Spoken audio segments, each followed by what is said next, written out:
Chers amis, bonsoir. C'est le député, l'ancien député Ouro Akpo-Tchaniaou qui disait dans un article que le Togo a touché le fond. Moi, je dirais comme Francis Fukuyama, le philosophe américain, que pour le régime RPT unir d'effort, c'est la fin de l'histoire.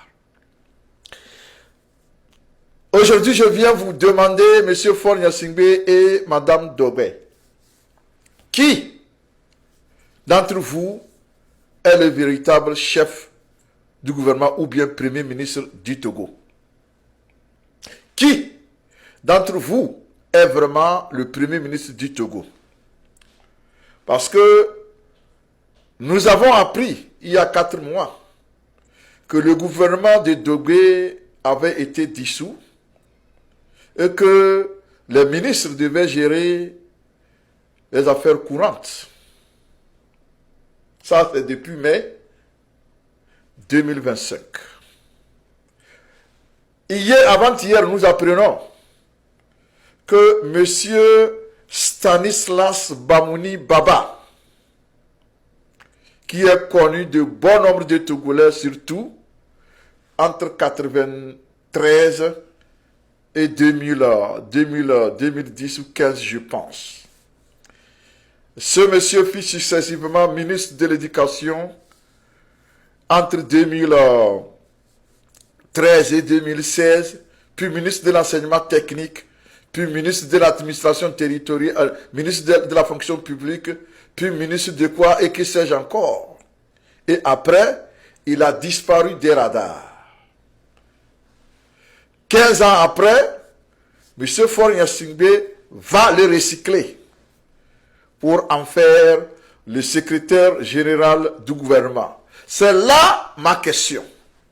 Secrétaire général de quel gouvernement, M. Faure Gnassingbé?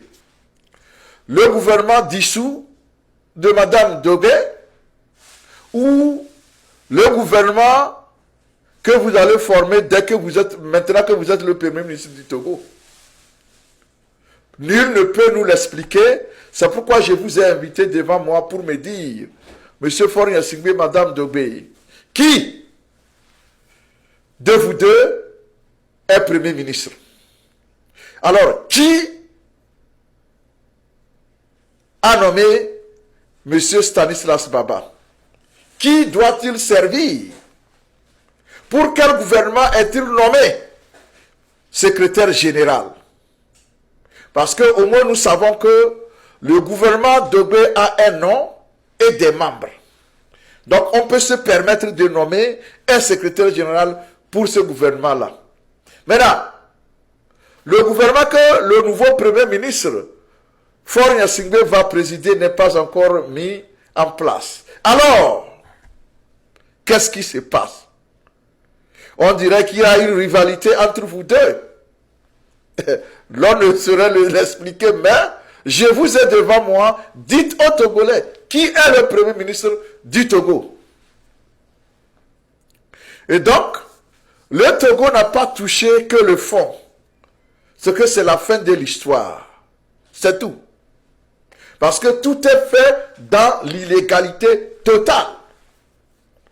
M. Faure Gnassingbé garde son pouvoir de façon illégale et il le gère illégalement aussi.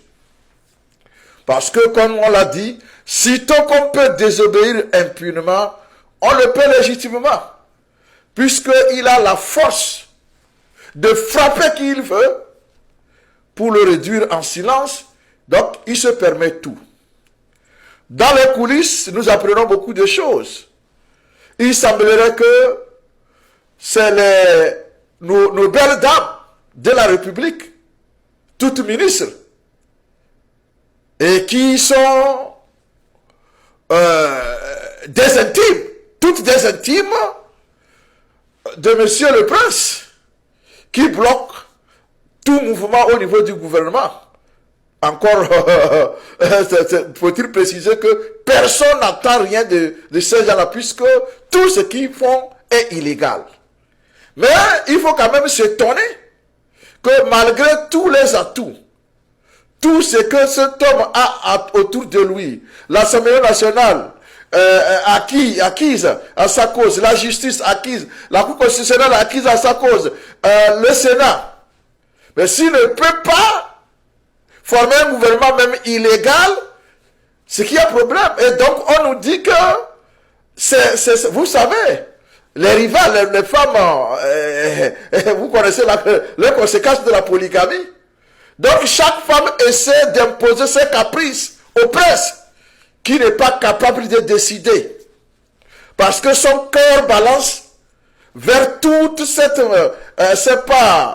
vers tout cet harem-là, son cœur balance.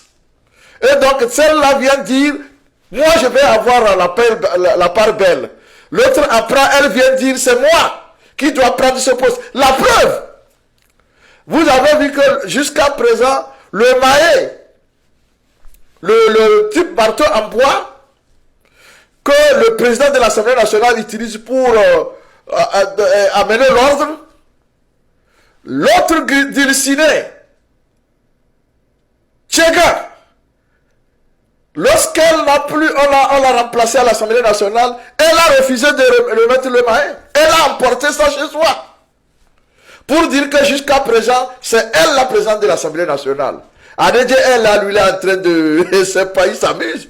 Ils étaient obligés d'aller fabriquer, acheter un nouveau maé pour Adedje. Maintenant, celui-là, qui était là pour tout président, Madame Tchénion a pris ça. Elle dit, vous m'avez bien regardé, vous m'avez remplacé, je ne vous donnerai pas ça.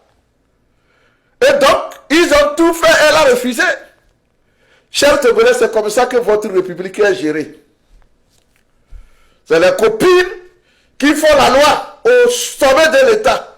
Donc, pour le retard dans la formation du gouvernement, il semble que tout est dans la main de ces 7 ou 8 femmes. Et donc, dès qu'une femme c'est pas de l'intimité avec vous, vous n'avez plus rien. Elle n'a plus peur de vous. Vous êtes comme un bébé devant lui, devant elle. Donc, c'est ce qui se passe à la tête de notre État. Les femmes ont bloqué tout. Monsieur, il n'est plus rien. Il est là seulement, il est dépassé par les événements. Et l'entourage de ce monsieur sait tout ça là. Mais, comme ceux-là sont des castrés, personne n'osera dire, s'il vous plaît, ça là, ça amène, ça couvre la République de la honte. Non, non, non, non. Donc aujourd'hui, moi, je suis obligé de dire, est-ce que Dogé n'est pas en train d'être Premier ministre, de reprendre son poste au détriment de celui qui veut être Premier ministre? Parce qu'aujourd'hui, nous avons 2 Premiers ministres au Togo. Et nous ne savons pas qui fait quoi, qui dirige quoi. Est-ce que la primature, jadis occupée par Dogé, est encore là pour elle? Alors, où est-ce que Faure va aller là-bas comme Premier ministre? On n'en sait rien. Parce que nous avons un président de la République, en la personne de Savi Tové. Et il a nommé, et le Premier ministre a tenté de nommer le président, mais le président a repris la force. Il a repris les dessus. Maintenant, Faure Gnassingbé est le Premier ministre, ou c'est Dogé, je ne sais plus. Alors, M. Faure Gnassingbé, dites aux Togolais, qui est le Premier ministre du Togo? Parce que le président, nous, on le connaît. Mais là, est le Premier ministre. Qui a nommé Stanislas Bamouni Baba? Quant aux jeunes du RPT, je viens une fois encore pleurer pour vous.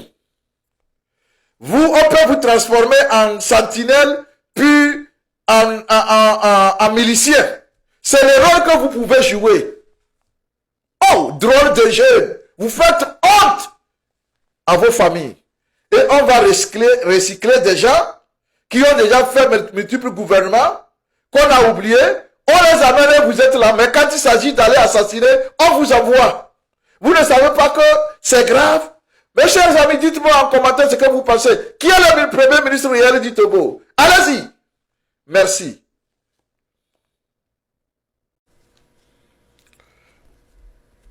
Chers Togolais, bonjour.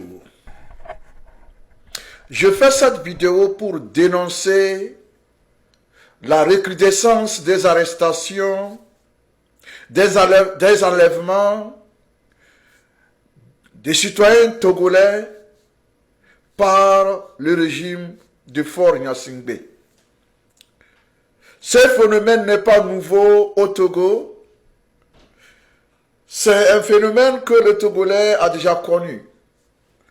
Pour ceux-là qui ont entre 30 et 35 ans, vous vous souvenez des années 90, plus précisément entre 92 et 94, lorsque le papa de Faure Gnassingbé était en difficulté, la solution qu'il avait trouvée, c'était de semer la terreur à travers le pays.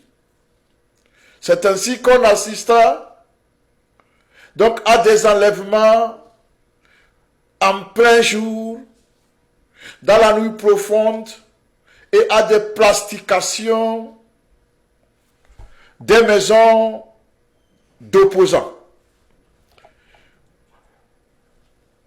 Aujourd'hui, malheureusement, le fils est en train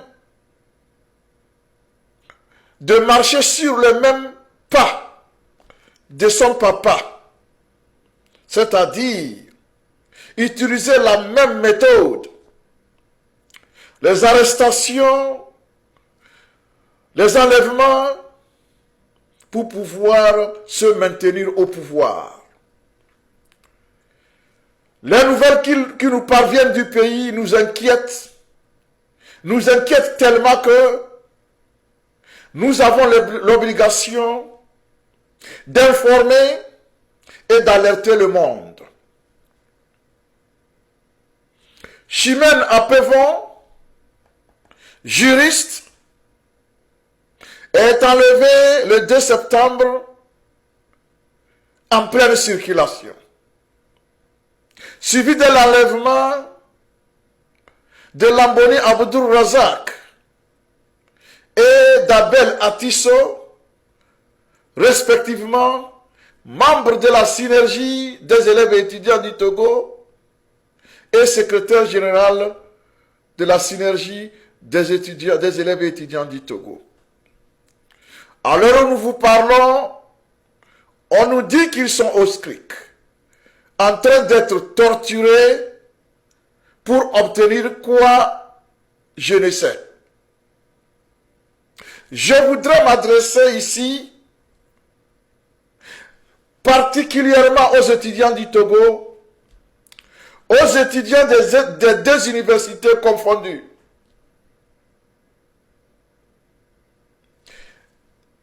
Vous êtes en train de vivre les moments qui vous obligent à vous organiser et à vous battre.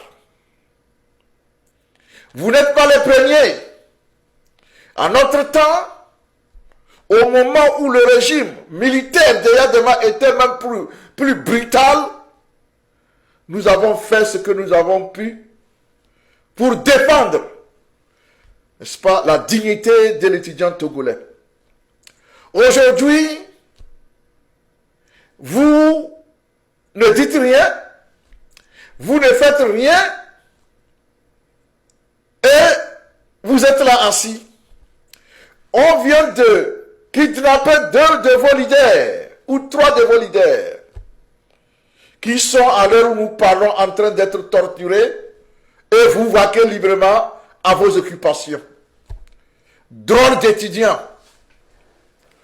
Dans tous les pays au monde, même en Corée du Nord, on ne joue pas avec l'étudiant. Alors, d'où vient Kotogo? Depuis 2015, vous êtes devenu l'ombre de vous-même.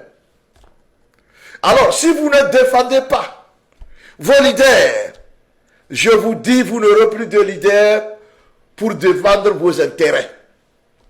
À chaque fois qu'on arrête un, chacun continue donc de vaquer librement à ses occupations, comme si de rien n'était. Vous pensez que c'est comme ça? Mais vous allez être quoi demain, lorsque vous ne pouvez pas prendre vos responsabilités, lorsque vos intérêts sont menacés, lorsque votre dignité est traînée dans la boue? Qu'attendez-vous pour réagir? Aujourd'hui, regardez, la licence que les gens obtenaient en 3 ans, 4 ans au plus, vous faites 7 ans sans licence. On vous a imposé un système qu'on ne sait même pas, qu'on ne comprend pas. On dit LMD, système anglo-saxon, et puis bon, on plaque ça. Ça ne marche pas. Vous répétez les mêmes classes pendant 7 ans. Ça ne vous dit rien. Et en plus de ça, on vous empêche de parler. On vous kidnappe. Et ça ne vous dit rien. Vous serez seul responsable de vos malheurs. Si vous vous faites des illusions sur peut-être la compassion de celui-là qui veut vous diriger par la force. Il n'a pas de compassion envers qui que ce soit. Alors, votre système LMD, avec le crédit qu'on a instauré, allez ailleurs voir. J'apprends même que chez vous, vos enseignants, ceux qui font échouer plus d'étudiants, sont contents et ils s'en glorifient. Venez voir ici. Vous êtes professeur dans une salle ou bien dans une classe. Vous avez par exemple 45 élèves étudiants et que c'est seulement 30 qui passent. Vous allez vous expliquer. Vous allez vous expliquer. Parce que cela démontre une incompétence notoire. Mais dans vos universités là-bas, sur 200, on dit que c'est 20 qui ont réussi. Et puis bon, le reste, ça s'accouboute, ça ne dit rien. Et les enseignants sortent, ils font le gros dos. On va prendre un système dont vous n'avez pas les moyens. Vous n'en avez pas. Donc les étudiants, on vous a piégé. Et ça ne vous dit rien. Vous êtes là. Vous observez. Qui viendra vous sauver? Restez là. Restez là. Vous allez vous asseoir par terre comme d'habitude pour étudier. Restez là. Vous vous êtes réduit tellement. Vous êtes tellement rabaissé que j'ai appris que là-bas, des agents de sécurité vous fessent. Ça, c'est quel type d'étudiant ça? On vous fesse, on fait de vous ce qu'on veut. Et vous êtes là. Vous attendez qui pour vous sauver? Alors, si vous laissez vos camarades dans les griffes de ces tortionnaires sans réagir, ça fait votre problème. Alors, sur ce, je lance un appel pressant aux étudiants des universités, c'est-à-dire de Lomé et de Kara, de vous mobiliser pour réclamer la libération immédiate de vos leaders. Vous n'avez pas à faire quoi que ce soit, une manifestation spontanée à Kara et à Lomé pour obliger ces tortionnaires-là à relâcher vos leaders. Personne ne viendra le faire à votre place. Ne faites pas comme les enseignants du Togo. Quand on prend un, les autres continuent d'aller enseigner. Ne faites pas ça. Ne soyez pas à l'image des enseignants du Togo. Parce que déjà, ils font la honte. Ils ne sont pas solidaires. Et les étudiants ne peuvent pas suivre. C'est la même chose. Ce n'est pas sérieux. Quant à Faure Gnassingbé, comme on le dit, tel père, tel fils. Libère le Togo.